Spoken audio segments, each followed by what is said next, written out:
Welcome to a video where I showcase 5 things that you may or may not know. Some of these facts may be in plain sight to some, but for others, this may be the very first time that you hear about them. This special edition will be solely dedicated to facts regarding Battle for Neighborville. Let's get started.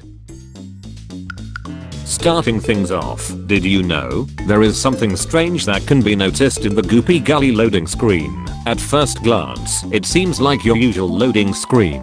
However, if one was to zoom in towards the top of the screen, one will soon notice what looks to be an all-star for some reason just hanging out in the middle of the goddamn sky for no reason at all. This isn't the only loading screen to contain such a strange anomaly, but this one in particular stands out to me, given the fact that there is seemingly no explanation for his existence all the way up there. It might have been a mishap by the developers themselves, and likely due to how small he is, it is most likely an oversight. Secondly, did you also know there are several unused emojis in the game that were planned to be accessible at one point in time? One emoji in particular goes by the name of Gnomish, being of a little green gnome running. I take your attention to this emoji in question, since it was actually available to collect at one point in time, most likely during the Founders Edition. I say this since when checking my inventory, I happened to notice that I had this emoji for some reason, despite it no longer being accessible anymore. Wondering on how many others had the emoji in their possession, I took to the subreddit and delivered my query, only to encounter not many people at all had the emoji in their possession. Some did propose theories as to why, though for now we do not have a concrete answer.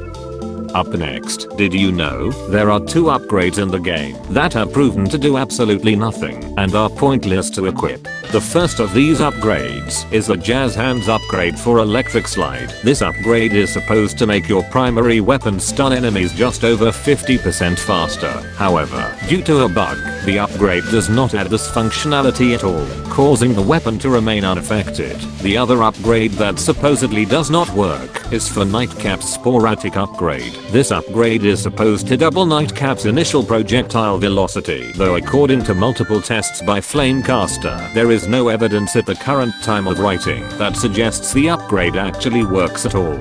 If you do happen to currently use these upgrades, then it is strongly recommended to remove them, as they do not do anything that benefits the player at all. Did you also know the Hero's Moment upgrade actually has a hidden stat that is not mentioned anywhere within the game itself? Normally, the upgrade heals for 15 health for every enemy you hit and can provide more overhealth than you're normally allowed for up to 4.5 seconds. However, one thing the upgrade doesn't mention is how much overhealth you could potentially get. Because of how the upgrade functions, most would think it allows an extra 50 or 100, but if we were to take a look at the one time its limit is actually mentioned, being in the September 2020 patch notes, we can see that the upgrade allows up to a maximum of 4 times your base health in terms of overheal, which equates to a total of 700 health. Granted, this limit is that arbitrarily high that literally unless you set up an entire lobby dedicated to achieving the maximum limit, you will never be able to reach it. Even in a full lobby of graveyard ops, the most you can most likely reach is around 350 to 450 health, and not a full 700.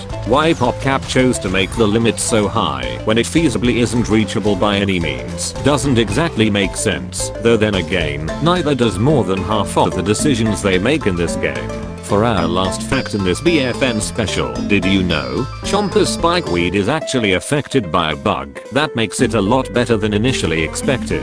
The spikeweed is supposed to only snare zombies that stand on it and deal 75 damage to its victims. However, an unintended side effect of the spikeweed is that whenever the spikeweed is triggered or destroyed, it heals the player a total of 50 health over a brief period of time.